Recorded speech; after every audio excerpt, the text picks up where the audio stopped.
Good morning, my fellow gardeners. This is South Carolina Transplant, also known as Martin, coming to you live from Zone 8A, the Piedmont of South Carolina. I don't even know what to say.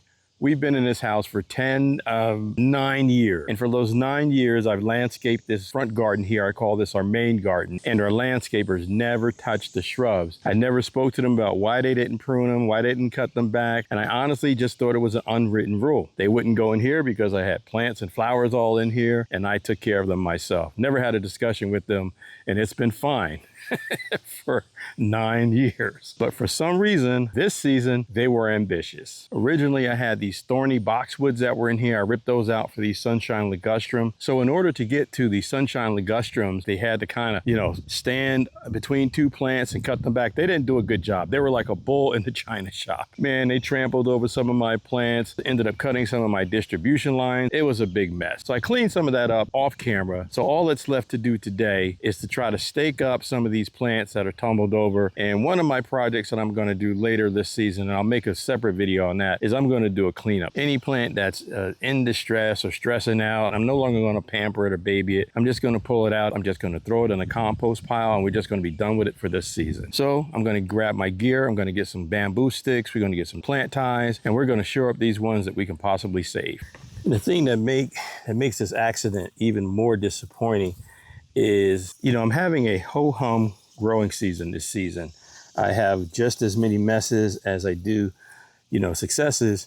And, this front garden, this main garden here, was one of these successes. And how this evolved is I ended up with more winter sowing plants and retail plants than I needed. So I just started plopping them just randomly into open spaces that I had. And then they really took off. Like this had a real nice cottage garden, plants were kind of touching each other and it was coming out real nice. And it was like my little oasis, like, okay, this garden is not looking up to par, but that one is, or, this one looks, it's beyond expectations sort of thing. And to have this accident happen, it's a bit disappointing. So, but we'll try to make good of it. Now see, this one's laying over. This is a kind of weird one because it almost feels like it was growing this way. Like, I don't really understand how. Oh, okay. So this is, I don't know if I can fix this, y'all, because this plant just seems to be like, this is the way it's growing. Let me show y'all what I mean. I feel bad for the pollinators this morning. So this is the main trunk coming up, and then it just kind of bends that way. So I don't know if I don't recall this growing like this before I recognize what had happened. So I guess what I can do is leave him there, then stake the remaining guys straight up, I guess. This is a red sage, by the way, planted from seed, winter sowed. Came out to be a beautiful plant.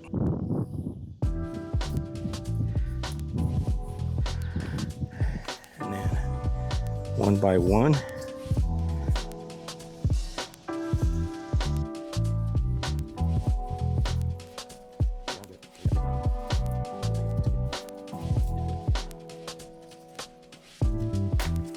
yeah, I don't get it.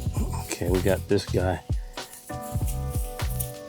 That was a petunia. I bit the bullet.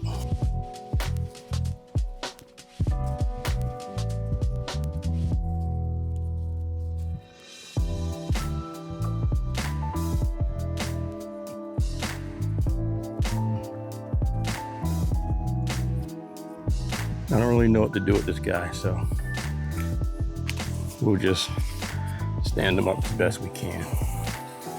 But I'm thinking if I just grab the ones that are giving the most tension, the rest will follow. And just kind of tie it loosely. I want these limbs to be able to breathe.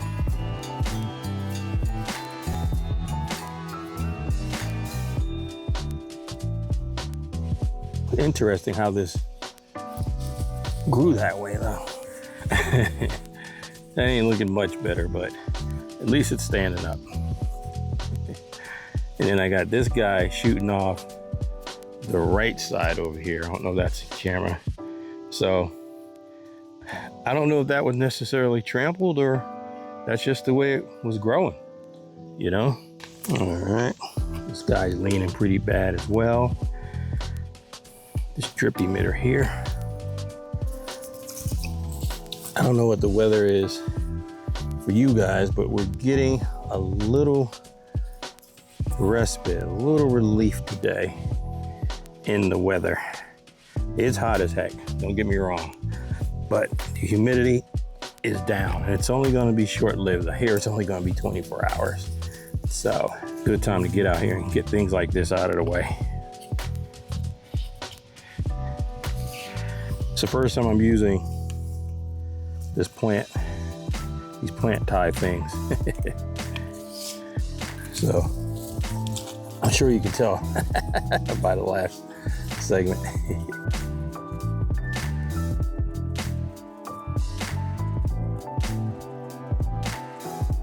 I guess the secret to using this is to give yourself enough to work with. I honestly don't know which looks worse, the way it looked trampled over or my tying. Oh, gosh. All right, so here we got a similar situation. All right, let me pull back some so you can see that. See, he's growing on an angle, but I don't recall it being that way before they got back here and started pruning the sunshine ligustrum. I'm not sure. I don't know why they're on this angle. They were all upright, unless these were offshoots. There's no main trunk down here to make that an offshoot. That's weird. Let's see how this one is growing straight up. So maybe because that's a part of that. I don't know. Gertrude Jekyll is fighting for some attention here. So I'm wondering now if my philosophy should be to try to just take a few of these and just get them from growing into this guy. Oops, it smacked me in the face. Plant's fighting back. So what I'm gonna do is leave this one be.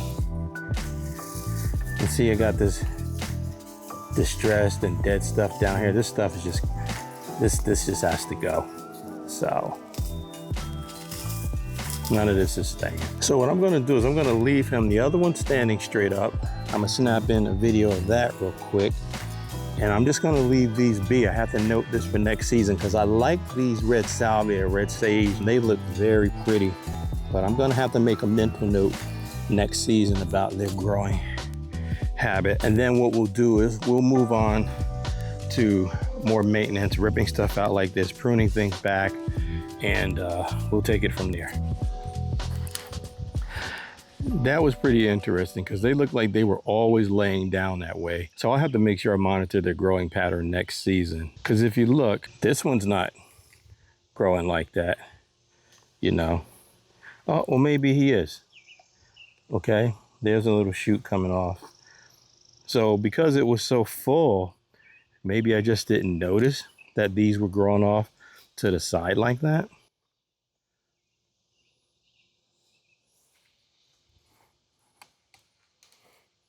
Interesting nonetheless. So right now we're going to move on to some general maintenance. We're going to rip out some things that are less desirable, and we're just going to keep this train moving. So I vented during the last segment in the main garden, right, about the plants being trampled and stuff like that. I mean, rightfully so, right?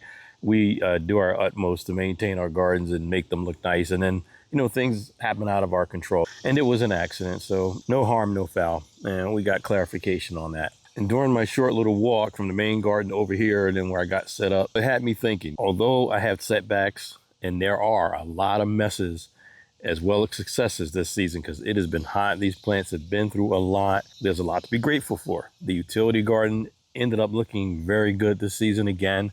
The main garden looked well. The tree line garden is kind of an experimental project of mine, and this is probably going to be the last season I actually try to grow things in the ground there. It has shade dryness. If you don't know what shade dryness is, that's when you have a garden underneath trees where the trees suck up all the nutrients and all the water, and you could hardly plant anything that isn't like shade, dryness tolerant. And I'll get into that garden in another video. Then I have a memorial garden in the back. That one's struggling. So that being said, the utility garden, the main garden in front of the house, and then the side burn, those are like my oasis in the desert this season. So a lot to be grateful for. So what we're going to do here today in the utility garden is prune back these spent sunflowers.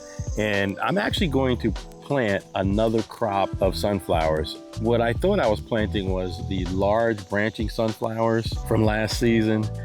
Turns out that I got the label mixed up. So once I tear these down, I'm gonna go ahead and sow in the seed for the tall branching sunflowers, and that'll give me some fall interest in this spot here. I may plant some here and then back over to your right.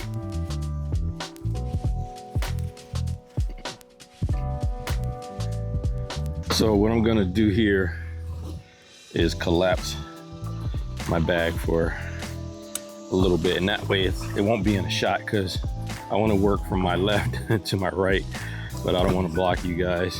I'm just gonna chop this guy into small pieces so that it'll break down faster in the compost pile. And I'm gonna probably save one of these heads for reseeds next season.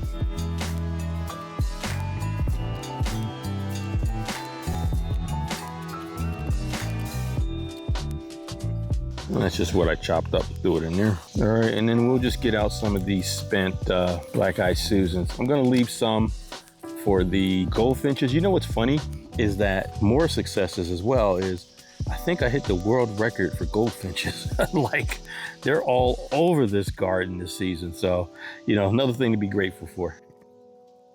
Just gonna go down on the limb where it connects there.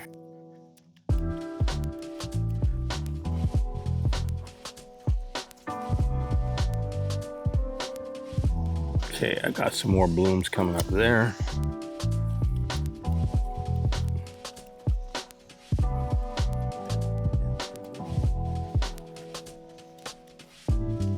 One thing about those goldfinches, oh man, I cut off a good one, darn it.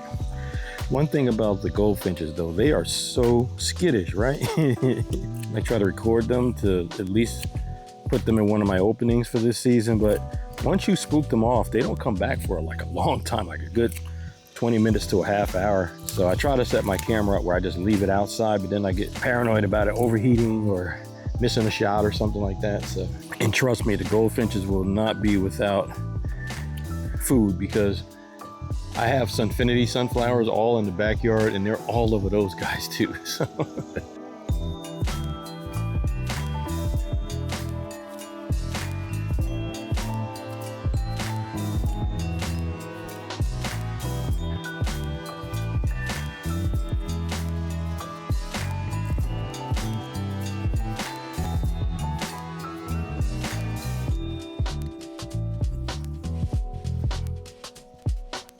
Okay, the remaining plants I can probably get from that side, which kind of works out because then we'll be out the sun. So slight change of plans. As you can see in the background, the sun is like poking its head out. So why poke my head out and work directly in the sun when I could work in the shade and work my way down, you know, give myself less exposure. So I'm gonna work on the echinacea, get them cut down, try to get a second flush out of them.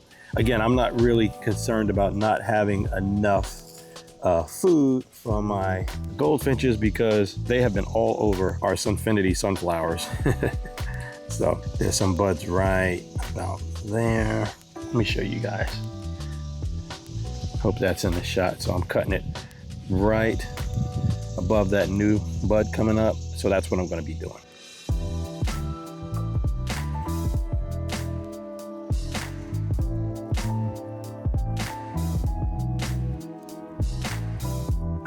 And then also in the same vein, I'm going to harvest some of these seeds. And then on these stems where there's no bloom, I'm just cutting it all the way down to the base. So I set this shot up where you guys can get a closer view of what I'm doing. I'm not gonna do the first person camera thing on this one. It's funny. You guys know I love my toys. Okay, there's a bloom right in there. There's blooms on this one. So this will flush out with a fresh set of blooms before the end of the season. Got to get in here surgically and make sure I don't cut off a head there. Going down on that one.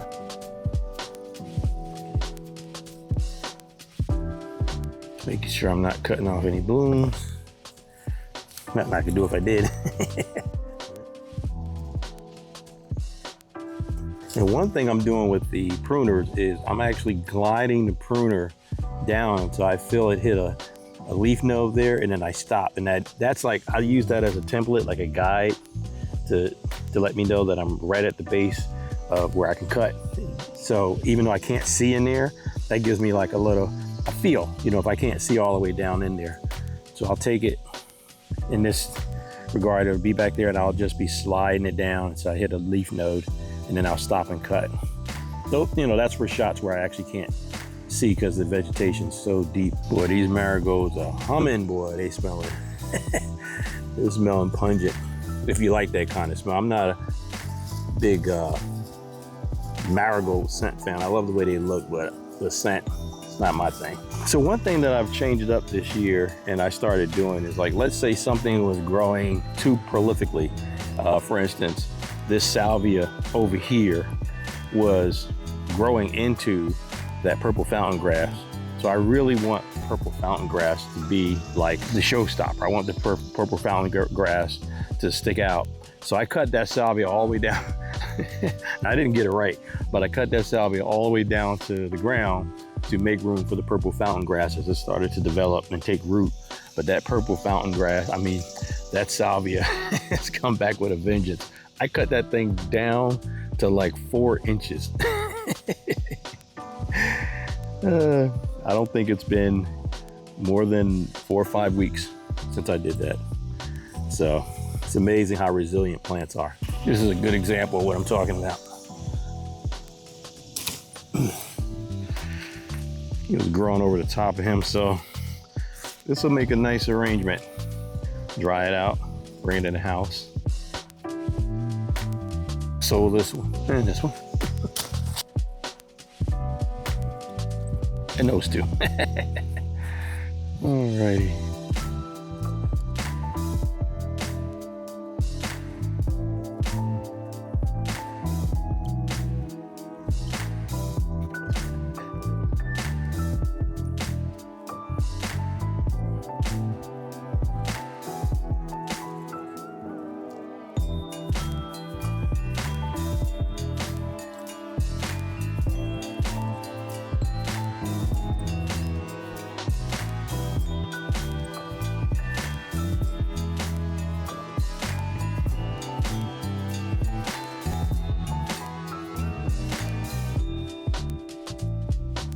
Okay, y'all, the heat is on. I'm just gonna grab a few of these that are poking out from the top. Only that one, and that one still got a little life. We'll just go ahead and take care of that. The salvia is looking pretty good. It's got a couple weeks left on it. I'm just gonna grab some of these spent marigold blooms real quick.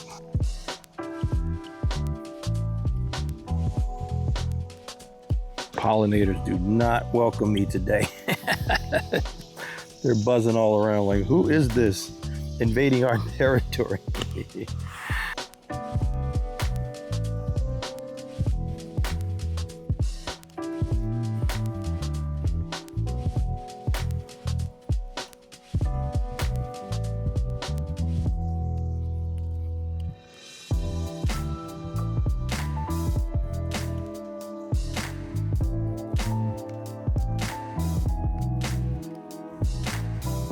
Got a little pep in my step. I'm trying to beat this heat. It's getting warm, y'all. Hey, how y'all doing? All right. My drip just went off. That's cool. It's funny because I was just thinking, why is this plant in such distress? This one marigold, you know what? No time to worry about it right now. We got to get through this. Okay. Some more volunteers for our arrangement.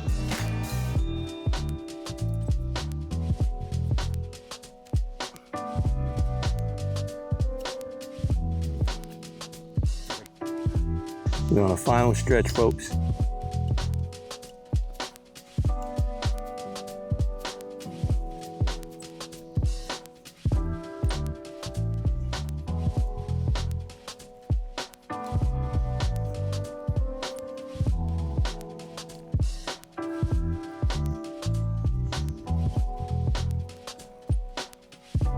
This guy has some really nice new buds forming.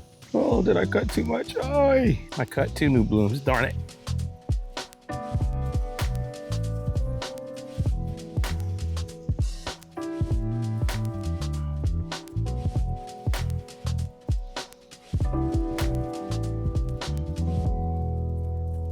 So how are your guys' gardens doing this season? Are you on the struggle bus, such as we are here? Struggle bus due to heat, unforeseen circumstances like my situation. Hit me up in the comments. Let me know how it's going for you. Let me know if you're doing well too. That's really important. You know, this heat is something else. So be safe out there. I think we all know to do that. But I saw one video with a young lady. She was working like after hours from work, and then she was going and going and going, and it was well into, I want to say 10:30 at night, and I thought I had energy. That's a whole nother level of energy. Let's make sure we're being safe out there. We got one I could prune back because it's kind of hanging over. That would be this guy. I think we successfully beat the sun. So what I'm gonna do is I'm gonna clean up, obviously. I'm going to treat these guys. Coincidentally, these are red sombrero echinacea. I'm gonna just give them just a small dose of some flower tone just to get them through the remaining of the summer. I'm not gonna fertilize any of the remaining part of the garden. We're gonna clean up, we're gonna pick it up from there. So right at the end of the last segment, Mrs. Transplant was coming in from making a grocery run, and I was standing here with these. I was like, these are for you. She was happy. Happy wife, happy life. If you haven't done so already, please like, share, comment, and subscribe. That motivates me to put out more and more content, and I really appreciate the engagement with you all.